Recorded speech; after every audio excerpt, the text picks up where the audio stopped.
പ്രാധാന്യം രഘുവേട്ടന്റെ മനസ്സില് വേറെ ആർക്കെങ്കിലും ഉണ്ടാവുന്നത് ചേച്ചിക്ക് സഹിക്കില്ല. അതിപ്പോ എല്ലാ സ്ത്രീകളും അങ്ങനെ തന്നെയല്ലേ. പിന്നെ അമ്പിളിയുടെ മനസ്സിൽ രഘുവിനോടുള്ള സ്നേഹത്തിന് ഒരു കുറവും ഇല്ലാന്നുള്ളതിന് തെളിവാ അന്ന് ഇവിടെ വന്ന് രഘുവിനെ വേദനിപ്പിച്ചോ വീട്ടിൽ നിന്ന് ഇറക്കി വിട്ടോ എന്നൊക്കെ ചോദിച്ച് ബഹളം വെച്ചത്. അതെ, ആളൊരു പാവം. അമ്മയുടെ സ്ഥാനത്ത് നിന്ന് ഞങ്ങളുടെ കൂടപ്പിറപ്പുകളുടെ എല്ലാവരുടെയും കാര്യങ്ങള് ചേച്ചി നോക്കി തന്നിട്ടുണ്ട്. പക്ഷെ എടുത്തുചാട്ടം കൂടുതലാ. കാര്യങ്ങളുടെ വരുമരായികള് ചിന്തിക്കാതെ എന്തെങ്കിലുമൊക്കെ പറയും. അതാ ഒരു കുഴപ്പം. അവരുടെ കാര്യം ഓർത്ത് ഇനി അന്നു ടെൻഷൻ അടിക്കണ്ട. രഘു പഴയതുപോലെ ജീവിതത്തിലേക്ക് തിരിച്ചു വരും. എന്നിട്ട് പണ്ടുണ്ടായിരുന്നതിനേക്കാൾ സന്തോഷത്തോടെ അവർ ജീവിക്കുകയും ചെയ്യും. അതുകൊണ്ട് ആ കാര്യം ഓർത്ത് യാത്രയുടെ സന്തോഷം കളയണ്ട. ഇന്ദ്രേട്ടാ, അത് മാത്രമല്ല, ഇപ്പൊ ഇങ്ങനൊരു യാത്രയ്ക്ക് അമ്മ ധൃതി കാണിച്ചാല് എനിക്ക് എന്തൊക്കെയോ സംശയങ്ങൾ തോന്നുന്നു. എന്തോ ഒരു പ്ലാനിങ് അമ്മയുടെ മനസ്സിലുണ്ടെന്നുള്ളത് ഉറപ്പാ.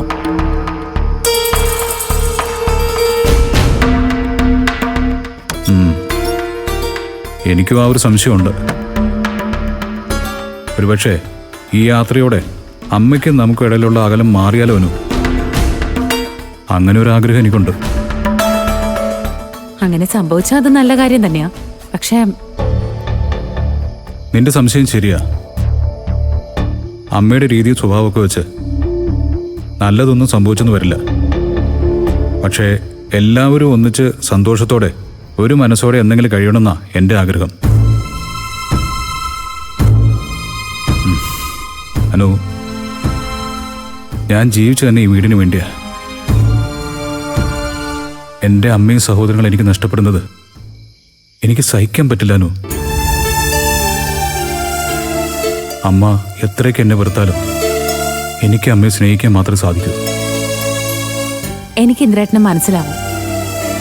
എല്ലാം നല്ല രീതിയിൽ അവസാനിക്കാൻ വേണ്ടി നമുക്ക് പ്രാർത്ഥിക്കാം. ദൈവം അപകടമൊന്നും കൂടാതെ തിരിച്ചെത്തിച്ച് തന്നാൽ മാത്രം മതിയായിരുന്നു. അമ്മയുടെ സ്വഭാവം വെച്ച് നോക്കുമ്പോൾ നീ ഇങ്ങനെ ചിന്തിക്കുന്നതിൽ യാതൊരു തെറ്റുമില്ല. പിന്നെ ഇത് നല്ലതിന് വേണ്ടിയുള്ള യാത്രയാണെന്ന് കരുതാനാ എനിക്കിഷ്ടം. ഇന്ദ്രേട്ടന്റെ ആഗ്രഹം പോലെ തന്നെയാവാൻ ഞാനും പ്രാർത്ഥിക്കാം.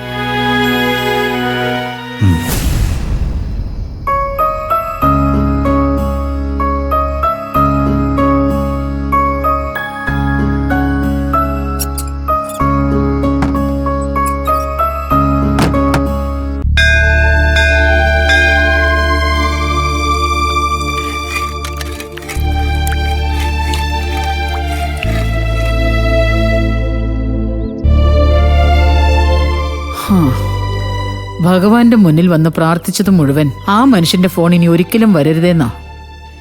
എന്തിനാണാവോ അയാൾ ഇപ്പൊ എന്നെ വിളിച്ചത്? അയാൾ എന്നേക്കുമായി ഞങ്ങളുടെ ജീവിതത്തിൽ നിന്ന് പോയെന്ന് കരുതി സമാധാനത്തോടെ ജീവിക്കുകയായിരുന്നു ഞാൻ. ആന്റി, അതാരോ ആന്റി പറ്റിക്കാൻ വിളിച്ചാണെന്ന് ഉറപ്പാ. എന്റെ ജീവിതത്തിൽ നിന്നും എന്നേക്കുമായി തുടച്ചു നീക്കിയ ആളാണ് അയാൾ. സത്യം പറഞ്ഞ അയാൾ എന്റെ മനസ്സിൽ എന്നേ മരിച്ചതാ. ആ ആള് വീണ്ടും വരിക എന്ന് പറഞ്ഞാ ഞാൻ എങ്ങനെ സമാധാനിക്കും ഹർഷേ? അതൊക്കെ വിടാ ആന്റി. ഇനി അങ്ങനെ ഒരാൾ നിങ്ങളുടെ ജീവിതത്തിലേക്ക് തിരിച്ചു വരില്ല. ആന്റി ഇപ്പൊ ചിന്തിക്കേണ്ടതേ ഈ യാത്രയെക്കുറിച്ചാ. പിന്നെ ആന്റി, ഇന്ദ്രൻ മകനല്ലെന്ന് പറഞ്ഞതിന് ശേഷം പോകുന്ന ആദ്യത്തെ യാത്രയാ. ഈ യാത്രയിലൂടെ ഇന്ദ്രനെ പഴയ പോലെ ആന്റിയുടെ സൈഡാക്കി മാറ്റണം. അമ്മ പറഞ്ഞാൽ മരിക്കാൻ പോലും തയ്യാറാകുന്ന ഇന്ദ്രനാക്കി മാറ്റിയ നമ്മൾ ജയിച്ചു ആന്റി. അതൊന്നും അത്ര എളുപ്പമല്ല ഹർഷേ. ആന്റിക്കത് സാധിക്കും. എനിക്ക് ആന്റിയിൽ വിശ്വാസമുണ്ട്. പിന്നെ ഇന്ദ്രനെ അങ്ങനെ മാറ്റിയെടുക്കണമെങ്കിൽ അനുപമ ഇന്ദ്രനെ നകലണം. നിങ്ങൾ യാത്ര കഴിഞ്ഞ് തിരിച്ചു വരുമ്പോ അനുപമ ഇന്ദ്രന്റെ കൂടെ ഉണ്ടാവരുത്. ഇന്ദ്രൻ തന്നെ അവളെ ആട്ടി ഓടിക്കണം.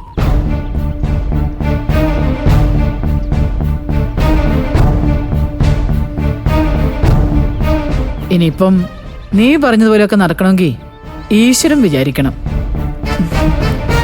ഈശ്വരൻ നമുക്കൊപ്പം തന്നെയുണ്ട്. അതുകൊണ്ടല്ലേ ഇന്ദ്രൻ ഈ യാത്രയ്ക്ക് സമ്മതിച്ചത്. ഇനി ആന്റി സ്വന്തം മിടുക്കാ തെളിയിക്കേണ്ടത്. സത്യം പറയാലോ ഹർഷേ, ഞാനിപ്പോ അതിനൊന്നും പറ്റിയ മാനസികാവസ്ഥയിലല്ല. എന്റെ മനസ്സിലിപ്പം ആ മനുഷ്യനെ എങ്ങനെ ഒഴിവാക്കൂന്നുള്ള ചിന്തയാ.